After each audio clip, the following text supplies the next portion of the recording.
प्रिय विद्यार्थियों, इससे पहले हमने बौद्ध दर्शन के परिचय के साथ आपको 4 लेक्चर्स आर्य सत्य के संबंध में दिए थे। उसमें आपने जाना था कि बौद्ध दर्शन में भगवान बुद्ध की शिक्षाओं का सार 4 आर्य सत्यों में निहित है। आज हम जिस सिद्धांत की बात कर रहे हैं वो एक दार्शनिक सिद्धांत है और प्रतीत्य समुत्पाद, जिसे बौद्ध दर्शन के प्रमुख दार्शनिक सिद्धांत के रूप में जाना जाता है। इससे पूर्व हमने आपको बताया था कि महात्मा बुद्ध तत्वमीमांसीय प्रश्नों के प्रति उदासीन थे और उनका मानना था कि उनका मुख्य उद्देश्य संसार में जीवों को दुख से मुक्ति दिलाना है। परंतु महात्मा बुद्ध ने जो बोधि प्राप्त की थी उसके बहुत गहरे अर्थ थे। तो उनके जो संदेश हैं या उनके जो वचन, उनका जो संदेश है या उनके जो वचन है उसमें गहरे दार्शनिक अभिप्राय भी निहित हैं। उसके आधार पर बौद्ध दर्शन में कुछ महत्वपूर्ण दार्शनिक सिद्धांतों को माना जाता है। ऐसे 3 दार्शनिक सिद्धांत आपके मत्स्य विश्वविद्यालय के पाठ्यक्रम में सम्मिलित हैं। पहला प्रतीत्य समुत्पाद, दूसरा क्षणिकवाद और तीसरा अनात्मवाद। तो आज से हम इन दार्शनिक सिद्धांतों की चर्चा आरंभ कर रहे हैं। पहला दार्शनिक सिद्धांत है प्रतीत्य समुत्पाद। आपने ये नाम जब अपन ने दूसरा आर्य सत्य पढ़ा था और भाव चक्र की चर्चा की थी तब भी सुना होगा।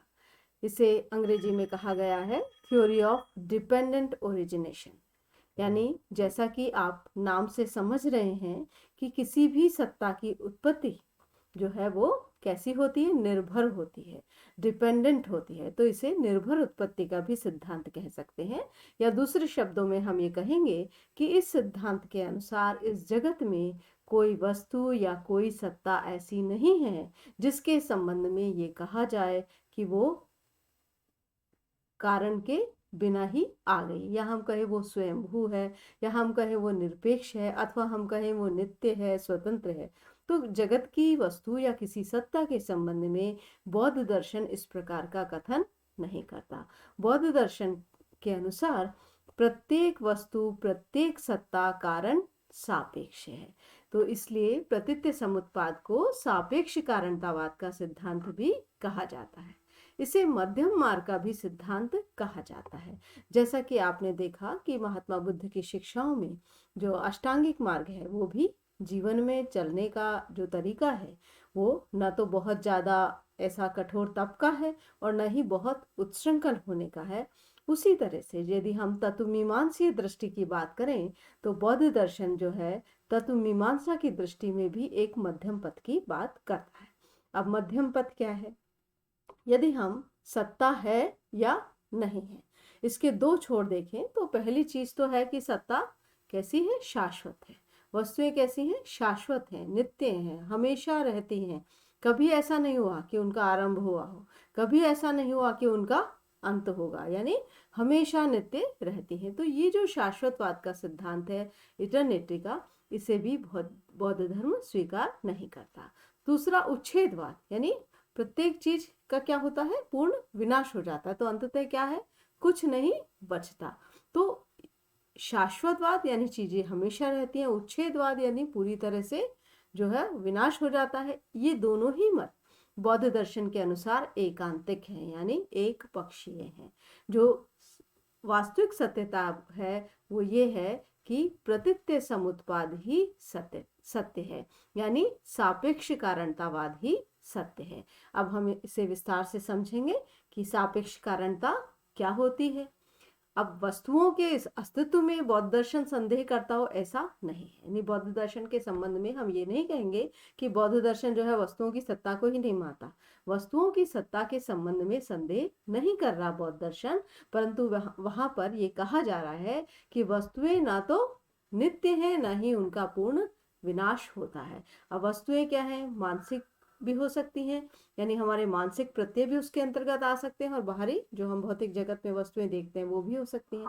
तो इस तरह से बाहरी और मानसिक जितनी भी घटनाएं हैं प्रतीत्य समुत्पाद के अनुसार सबसे महत्वपूर्ण बात है कि बिना कारण के नहीं होती है। यानी किसी घटना का घटना, किसी सत्ता का होना, किसी वस्तु का होना अकारण नहीं होता, बिना कारण नहीं होता। किसी कारण के होने पर ही घटना होती है। और हमने देखा भी कि अविद्या से लेकर जरा मरण तक जो भाव चक्र था, जो हमने द्वादश निदान की बात की थी, उसमें हमने कारण सापेक्षता को स्पष्ट रूप से देखा था कि कारण है तो कार्य घटा है, कारण के अभाव में कार्य घटित नहीं होता है। तो वस्तुओं की उत्पत्ति कैसी है? कारण सापेक्ष है। तो ना तो वो पूर्ण रूप से नित्य कही जा सकती हैं, न ही उनका पूरी तरह से विनाश होता है। तो वस्तु क्या करती है? जब विनाश नहीं होता तो फिर वस्तु में परिवर्तन होता है। तो प्रत्येक वस्तु कार्य या परिणाम को जन्म देती है।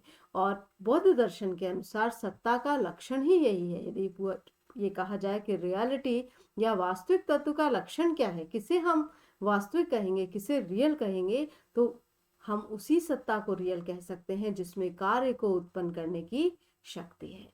यानी हम ये नहीं कह सकते कि वस्तु का पूरी तरह से विनाश हो जाता है। उस वस्तु जो है वो किसी न किसी परिणाम को जन्म अवश्य देती है। यानी वो सत्ता जो है वो किसी न किसी परिणाम को अवश्य जन्म देती है। तो हम जो ये नित्य स्थायी वस्तुओं की बात करते हैं जगत में, बौद्ध दर्शन उसके संबंध में मत रखता है कि ये सारी वस्तुएं जो हैं वो कैसी हैं? क्षणिक हैं। आप इसे बाद में जब संघातवाद के रूप में समझेंगे तो भी ये बौद्ध दर्शन में कहा जाता है कि हम जिसे देख रहे हैं वो कारण कार्य की श्रृंखला है, संघात रूप में है। तो इस तरह से जीवन और सारी सांसारिक वस्तुएं कैसी हैं? क्षणिक हैं। तो प्रतीत्य समुत्पाद के सिद्धांत के अनुसार ये महत्वपूर्ण बात है कि न तो पूर्ण नित्यवाद सत्य है, न ही पूर्ण विनाशवाद सत्य है। कोई भी सत्ता या कोई भी सत्य या रियलिटी यदि है तो उसमें कार्य को उत्पन्न करने की शक्ति है। अब इसको अपन जब आगे अगले लेक्चर क्षणिकवाद में समझेंगे तो आप इस अभिप्राय को और स्पष्ट जान सकेंगे। तो आज हमने प्रतीत्य समुत्पाद के सिद्धांत की चर्चा की, जिसे संक्षेप में आप इस स्लाइड से भी समझ सकते हैं।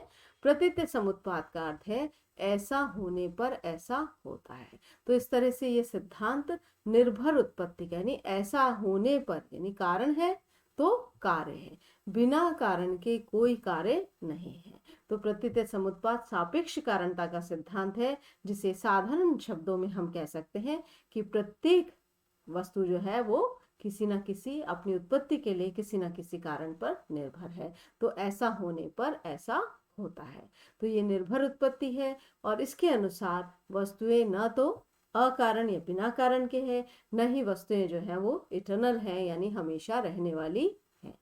तो हमेशा रहने वाली नहीं है तो फिर वे किसी कार्य को जन्म देती है। मतलब प्रत्येक कारण जो है वो कार्य को जन्म देता है, फिर वो कार्य एक क्षण रहता है, फिर वो अन्य कार्य को जन्म देता है। तो इस प्रकार से कारण कार्य की एक श्रृंखला है, संतति है, प्रवाह है। इसको हम आगे जब क्षणिकवाद अनात्मवाद में समझेंगे तो आपको और स्पष्ट होगा।